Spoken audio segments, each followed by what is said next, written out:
So some of the tendencies or issues we find with the wrist is that, well, it has to do with the nature of how we use our hands these days, for sure. We're spending a lot of time on the computer. We're in a fixed wrist position with a lot of finger movement, and we don't typically do a lot of the functional patterns that we used to as humans. So we'll go through some of these things. I'll turn Kyle to the side so you can see a little bit better. And let's go ahead and go into extension, for example. So you can see he's limited here, and this might cause somebody to try to use maybe shoulder extension, maybe even spine flexion. So we're just paying attention that nothing else is moving. Is it pinned to the side? Now go ahead and radial deviate, because you can see when he deviates radially, he cups his hand and his fingers flex a little. So we want to stay really flat when we're doing that. Now go ahead and flex, and those fingers really want to curl. And now go ahead and ulnar deviate and then back down. Good.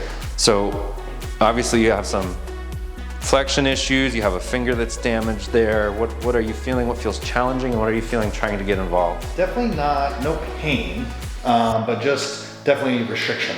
Okay. So when I go into any of the deviations, and just history of weightlifting, right, a lot of grasping, so very tight flexor group. And are you feeling any closing angle issues? It just feels like it's running out of space. A little pinchy, but it feels pinchy there? Yeah, but no pain. Good. Right? So that's a closing angle joint problem. Even if there's no pain, but you feel blocking or restriction there instead of the stretching on this side, then that could be a joint specific problem, and we want to be aware of that.